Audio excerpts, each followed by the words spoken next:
बिस्मिल्लाहिर्रहमानिर्रहीम। अस्सलामुअलैकुम। Welcome back to my channel. उम्मीद है आप सब खैरियत से होंगे। आज आपके लिए रमज़ान स्पेशल रेसिपी लेकर आई हूँ। आप इसे चाहें तो रमज़ान से पहले एक बार ज़रूर ट्राई कर लीजिएगा, फिर रमज़ान में आप इसे लाज़मी बनाइएगा क्योंकि रमज़ान अब बहुत करीब है। तो डिफ़रेंट से ये हम ज़िंगर पॉकेट्स बनाएंगे। इसके लिए मैंने 1 पाव मैदा लिया है। इसमें हाफ़ टी स्पून नमक शामिल करें, 1 टीस्पून इसमें यीस्ट शामिल करें यानी ख़मीर। ये ईज़िली करियाना स्टोर से मिल जाती है। और 1 टीस्पून मैंने इसमें चीनी का पाउडर शामिल किया है। अगर आप साबुत चीनी डालना चाह रहे हैं वो डाल लें और इसमें 1 टेबलस्पून ऑयल शामिल करें।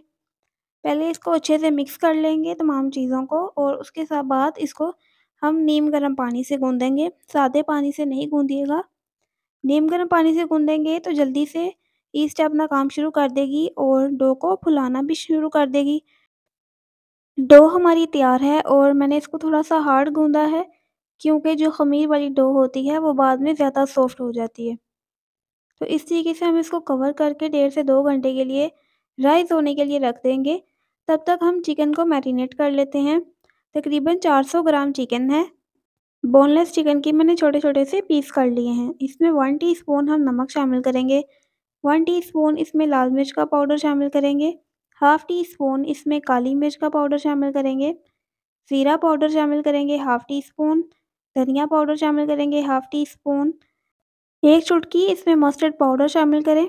इसकी क्वांटिटी कम डालिएगा, इसका टेस्ट ज़रा कड़वा होता है। और 1 टीस्पून इसमें हम सिरका शामिल करेंगे। एंड पे हाफ़ टी स्पून मैंने लहसुन पाउडर शामिल किया है। आप चाहें तो लहसुन अदरक का पेस्ट भी डाल सकते हैं। चिकन को हम अच्छे से मैरिनेट करके साइड पे रख देंगे और हम इसकी स्पेशल सॉस रेडी करेंगे। सॉस में भी हम मसाले डालेंगे, इसको फुल ऑफ फ्लेवर्स बनाएंगे। इसके लिए हमें चाहिए होगा हाफ़ कप मेयोनीज़। इसमें शामिल करेंगे 4 से 5 टेबलस्पून तक केचप। आप मेरे चैनल एपेटाइजिंग सेंसेशन को सब्सक्राइब कर दें, वीडियो को लाइक और शेयर भी कर दें। और हम इसमें शामिल करेंगे 1 चौथाई चाय का चम्मच काली मिर्च का पाउडर, थोड़ा-सा ऑरिगैनो। इसमें शामिल करेंगे हाफ़ टी स्पून सिरका और थोड़ा-सा इसमें 1 चौथाई चाय का चम्मच नमक शामिल करेंगे। 1 चौथाई चाय का चम्मच इसमें लाल मिर्च शामिल करेंगे, आप चाहें तो दड़ा मिर्च भी डाल सकते हैं। और इस तरीके से इसमें 1 चौथाई चाय का चम्मच लहसुन पाउडर और थोड़ा-सा मस्टर्ड पाउडर। बगैर टाइम वेस्ट किए बहुत जल्दी मैं आपको रेसिपी शेयर कर देती हूँ। तो आप मेरी वीडियो को लाइक और शेयर ज़रूर किया करें, चैनल को सब्सक्राइब करके जाया करें। सॉस थोड़ी-सी मुझे थिक लग रही थी तो मैंने इसमें 1 से 2 चम्मच केचप मज़ीद शामिल कर दिया है। तो हमारी बहुत ही टेस्टी और डिलीशियस सॉस तैयार है। इसको डालने के बाद हमें मज़ीद किसी चीज़ की ज़रूरत नहीं पड़ेगी। और अब हमने जो चिकन मैरिनेट करके रखा था, इसको हम ज़िंगर बनाएँगे। तो यहाँ पे मैंने 2 से 3 कप खुला मैदा ले लिया है, इसमें कुछ भी शामिल नहीं किया।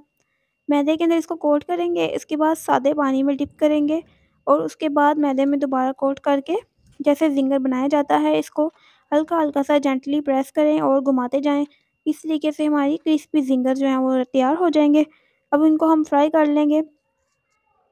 बोनलेस चिकन का ब्रेस्ट लीजिएगा और उसके साथ आप इसकी कटिंग कर लीजिएगा और हल्का-हल्का सा अगर आप इसको डंडे की मदद से थोड़ा प्रेस करके उसके बाद इसके ज़िंगर्स बनाएँगे ना, तो इसके अंदर क्रिस्प ज़्यादा अच्छे से आता है। तो मैंने भी इनके ज़िंगर पीसेस को थोड़ा-थोड़ा सा प्रेस किया था। अगर आपके पास सिंपल जो डंडा होता है उसके साथ भी कर सकते हैं, अगर स्पेशल हैमर नहीं हो तो। तो इस तरीके से 5 से 6 मिनट में हमारे ज़िंगर क्रिस्पी रेडी हो गए हैं। अब जो डो हमने बना कर रखी थी वो फूल चुकी है, आप देख सकते हैं ये बिल्कुल रेडी है। इसको हम सर्फेस पे निकाल लेते हैं और इसके ऊपर थोड़ा-सा मैदा वगैरह छिड़केंगे। इसके हम 3 इक्वल साइज़ के बॉल्स बनाएँगे। अगर आपने थंबनेल में पॉकेट्स का साइज़ देखा है, अगर आप साइज़ ज़रा छोटा चाह रहे हैं तो आप इसके 4 बॉल्स भी बना सकते हैं। अब ये दूध है मेरे पास और दूध के अंदर मैंने इसको डिप किया। उसके बाद ये हमारे पास सफ़ेद तिल हैं। सफ़ेद तिल में इनको कोट करेंगे।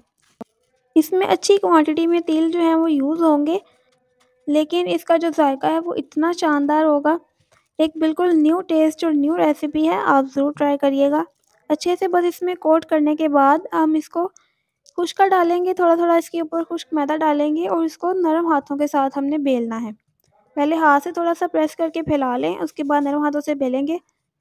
थोड़े-थोड़े से तिल इसमें उतरेंगे, कोई मसला नहीं है, आप इसको हल्के से बेलें और रोटी से थोड़ा-सा हम इसको थिक रखेंगे। अब हम सेंटर से इसको कट करेंगे और इसके हम 4 पीस करेंगे। अगर आप इसकी शेप चेंज करना चाह रहे हैं तो आप अपनी पसंद के मुताबिक इसकी राउंड कटर के साथ राउंड कटिंग भी कर सकते हैं। ये ट्रायंगल शेप में बनेंगी और जब हम ये कट करेंगे तो आपको इसकी मैं थिकनेस दिखा देती हूँ।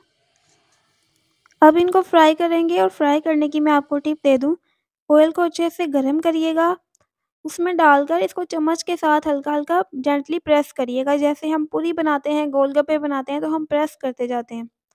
जब हम इसको साथ-साथ प्रेस करते जाएँगे, हल्का-हल्का सा, तो ये प्रेस करने से फूल जाएगा और तकरीबन 2 मिनट के अंदर ही हमारा ये 1.5 से 2 मिनट में रेडी हो जाएगा। गोल्डन कलर आने पे हम इसको निकाल लेंगे। ये फिंगर पॉकेट्स मेरे घर में सबको बहुत ज़्यादा पसंद आए हैं, तो आपके घर में भी मुझे यकीन है कि सब बहुत ही तारीफ़ करेंगे। आप इसे लाज़मी बनाइएगा। अब फाइनल स्टेप की तरफ चलते हैं जिसमें हम इसकी फिलिंग करेंगे। अब ये पॉकेट्स आप देख सकते हैं फूली हुई हैं और बिल्कुल सील हैं। तो इनको सील को हम खोलने के लिए नाइफ़ की मदद से हम इसको साइड से कट करेंगे। ये ईज़िली कट हो जाती हैं और ये एक पॉकेट आपकी बन गई है और अंदर से आप देख सकते हैं कि ब्रेड अच्छे से पक चुकी है। तो इसके अंदर अब हम लगाएँगे अपनी मज़ेदार सी सॉस जो हमने तैयार की है, और सॉस लगाने के बाद आप इसके अंदर सलाद पत्ता भी लगा सकते हैं और बंद गोभी भी लगा सकते हैं। नॉर्मली ज़्यादातर बंद गोभी या सलाद पत्ता का ही इस्तेमाल होता है। और इसके अंदर हम नीचे भी लगा देंगे और इसके अंदर ज़िंगर चिकन के 2 स्लाइस हम रख देंगे, क्योंकि मैंने इनको छोटे-छोटे साइज़ में कट करके बनाया है। ये रखने के बाद इसकी जो ऊपर वाली साइड है यहाँ पे भी हम थोड़ी-सी सॉस और इसके साथ लगा देंगे बंद गोभी और इसके ऊपर हम केचअप डालेंगे, इसको सर्व करेंगे और इसके बाद इसमें मज़ीद कुछ भी डालने की ज़रूरत नहीं है। ये न्यू रमज़ान की रेसिपी आप ज़रूर ट्राई करिएगा और कमेंट्स में अपनी राय का इज़हार ज़रूर कीजिएगा। नेक्स्ट रेसिपी तक के लिए अल्लाह हाफ़िज़।